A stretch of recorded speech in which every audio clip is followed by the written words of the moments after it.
வணக்கம். இலங்கையின் கலாச்சார தலைநகரமான யாழ்ப்பாணத்தின் ஆயிரக்கணக்கான ஆண்டுகால வரலாற்றையும் அதன் கம்பீரமான அடையாளங்களையும் இன்று நாம் பார்க்க போகிறோம். யாழ்ப்பாணத்தின் வரலாறு ஆயிரக்கணக்கான ஆண்டுகள் பழமையானது. நாகர், வேடர் போன்ற பழங்குடிகள் வாழ்ந்த பகுதியாக இது கருதப்படுகிறது. பின்னர் தெந்திய தமிழர்களின் குடியேற்றம் அதிகரித்தது. 13ஆம் நூற்றாண்டில் ஆரிய சக்கரவர்த்திகள் ஆட்சி செய்த யாழ்ப்பாண இராச்சியம் உருவானது. நல்லூர் இதன் தலைநகராக இருந்தது. இந்த இராச்சியம் தமிழ்மொழி, சைவ சமயம் மற்றும் கல்வி வளர்ச்சிக்கு முக்கிய பங்கு வகித்தது. 1619ஆம் ஆண்டு போர்த்துகீசியர்கள் யாழ்ப்பாண இராச்சியத்தை கைப்பற்றினர். சங்கிலியன் மன்னரின் ஆட்சி முடிவுக்கு வந்தது. இந்த காலத்தில் பல இந்து கோவில்கள் அழிக்கப்பட்டன. பின்னர் டச்சு மற்றும் பிரித்தானியர்கள் ஆட்சி செய்தனர். இந்த காலத்தில் கல்வி, நிர்வாகம் மற்றும் கிறிஸ்தவ மதபரப்பல் அதிகரித்தது. யாழ்ப்பாணம் இலங்கையில் உயர்கல்வி மையமாக வளர்ந்தது. உள்நாட்டுப் போரினால் பெரும் பாதிப்பை சந்தித்தாலும் யாழ்ப்பாணம் இன்று மீண்டும் எழுச்சி பெற்று வரும் ஒரு முக்கிய நகரமாக திகழ்கிறது.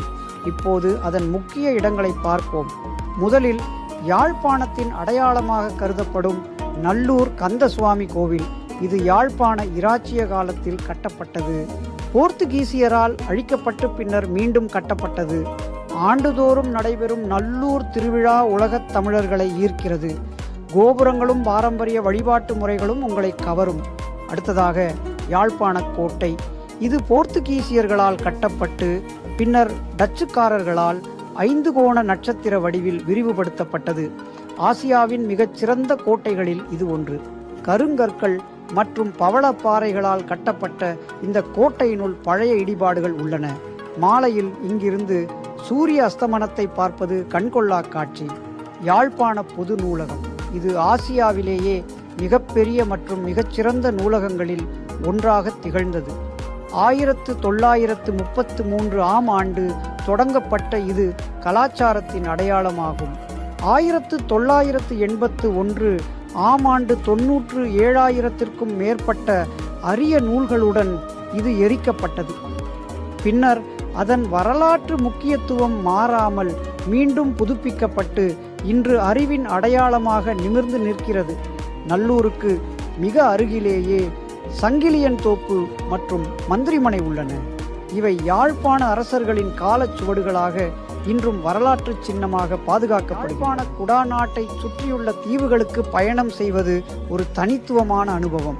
நயினாதீவு, நெடுந்தீவு போன்றவை வரலாற்று சிறப்பு மிக்கவை.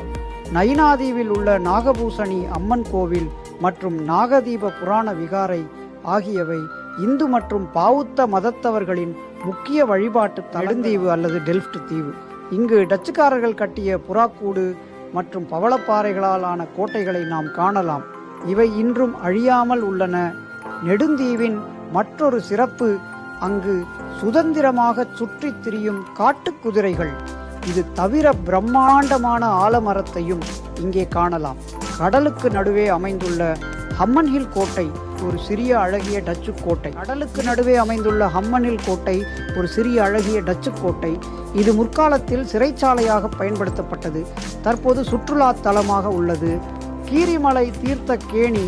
இதன் நீர் நன்னீராகவும் மருத்துவ குணங்கள் கொண்டதாகவும் நம்பப்படுகிறது. கடல் மட்டத்திற்கு அருகில் இருந்தாலும் இது ஒரு நன்னீர் ஊற்று.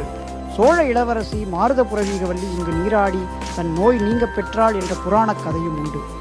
அருகில் புகழ்பெற்ற நகுலேஸ்வரம் சிவன் கோவிலும் அமைந்துள்ளது. இயற்கை அதிசயமான நிலாவரை கிணறு. இது ஒரு அடிமட்டமில்லாத கிணறு என்று அழைக்கப்படுகிறது. ராமபிரான் தனது அம்பினால் இந்த நீரூற்றை உருவாக்கினார் என்ற ஐதீகம் உள்ளது. யாழ்ப்பாணத்தின் இந்த வரலாற்று இடங்களை முழுமையாக பார்க்க குறைந்தது 2 முதல் 3 நாட்கள் தேவைப்படும். தீவுகளுக்கு செல்ல காலையிலேயே பயணத்தை தொடங்குவது சிறந்தது. தாகத்தை தீர்க்க இளநீர், நுங்கு மற்றும் யாழ்ப்பாணத்திற்கே உரிய சுவை மிகுந்த மாம்பழம், பலாப்பழம், கொய்யாப்பழம் என இங்குள்ள பழங்களின் சுவை அலாதியானது. நண்டு கறியை விட எமது பாரம்பரிய உணவுகளான புட்டு, அப்பம் மற்றும் தோசை போன்றவை மிகவும் சுவையானவை. இவற்றை யாழ்ப்பாணத்தில் சுவைக்க தவறாதீர்கள். யாழ்ப்பாணம் ஒரு நகரம் மட்டுமல்ல, அது ஒரு வரலாற்று பொக்கிஷம்.